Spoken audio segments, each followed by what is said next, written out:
Hello, Coach Kyle here from CrossFit Memorial Hill. Today I would like to speak to you about using performance charts. You're going to see a couple of examples here in a second, but a performance chart basically allows you to figure out where you fall in the world of fitness. So, for instance, you will take your weight and then you will scoot over in the chart to how much you can back squat, and you will find out what category you fall in from beginner all the way to experts. These can be very helpful as you begin to formulate a game plan for your fitness.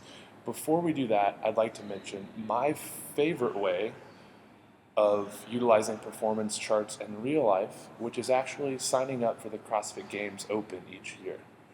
So the Open allows you to actually perform workouts in real life in about the same context as thousands of people from all over the world, and then find out what percentile you fall into. I find it to be my most serious opportunity each year to compete a little bit, to perform as I would optimally like to perform, and it's a pretty good benchmark to use the rest of the year to decide what to focus on. So let's jump into the performance charts we have here today. Our first one is just focus on strength and is provided by Starting Strength, which is a very well-respected program headed by Mark Ripito. You see before you here a back squat chart for an adult woman. So fairly simple, as we talked about before. Find your body weight, scoot on over to about where your back squat number is. This chart is in pounds, and you'll find out where you fall. Category 1 is obviously our beginners, while Category 5 is our expert.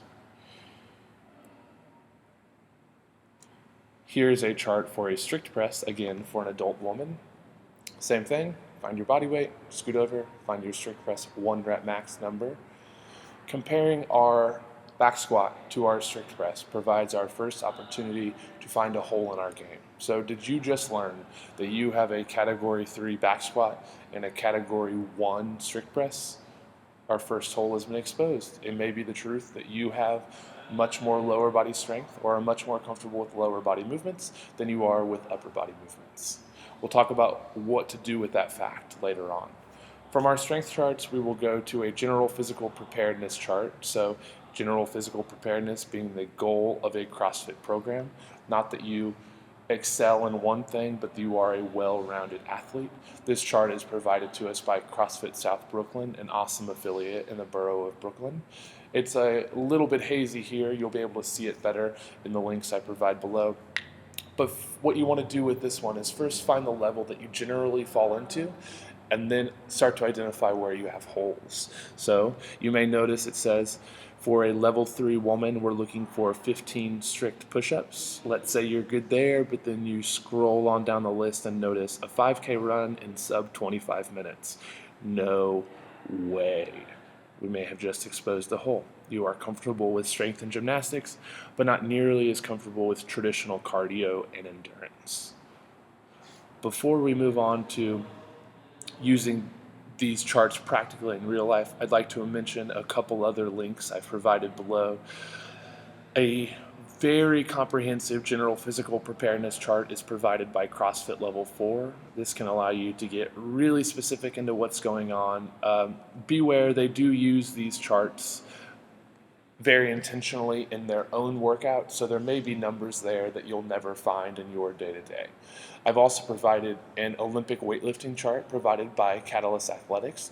Catalyst Athletics trains athletes solely for the sport of Olympic weightlifting, so that is very different from the goals of a general physical preparedness CrossFit program. So I mostly provide this chart just to humble you a little bit, just to remind you, because we are not single sport athletes focused on the single goal of power, strength, the snatch, and the clean and jerk, our numbers are going to be very different from athletes who are. So just keep that in mind as you're considering the fitness world as a whole. All right, we have our numbers. How do we use it in real life? Just like we did with the charts, first make sure you place yourself, start to guess at what your holes may be. Do you find yourself more comfortable in gymnastics or cardio or weightlifting than you do the other categories? Or do you seem to be stronger in one direction or one particular lift than you are others? Once you have those holes, then we can move on to number 2, which is the simple advice to be the athlete that you want to be. You're going to notice as we go through this list here that this sounds a lot like the advice we would give any athlete trying to make CrossFit their movement program. And that's because it's going to work for most of us. So first up, make sure you're getting plenty of sleep. Nothing is going to go optimally in your day if you are not well rested. So that is step number 1.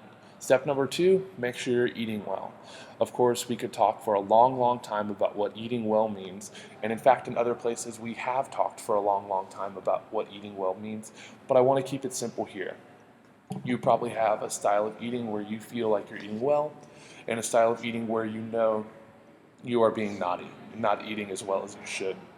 Let's do our best to keep it in that well category as often and for as long as possible.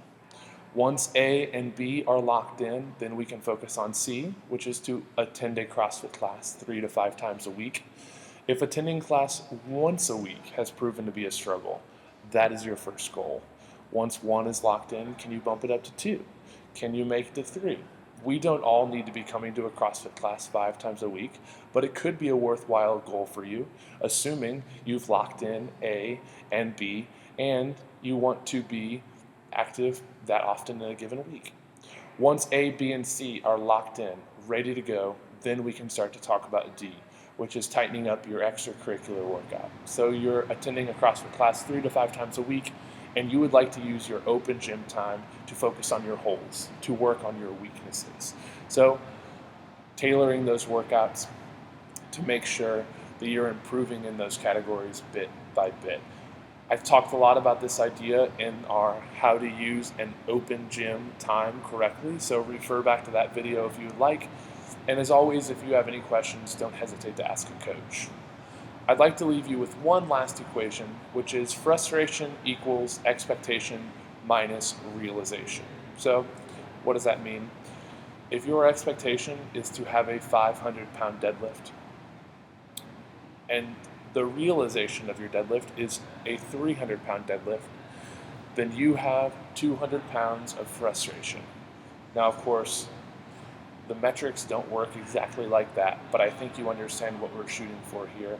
If you expect one thing out of yourself and you're realizing something different, you're going to have a certain amount of frustration. So to deal with this frustration, to lessen this frustration, we need to deal with either the category of expectation or realization.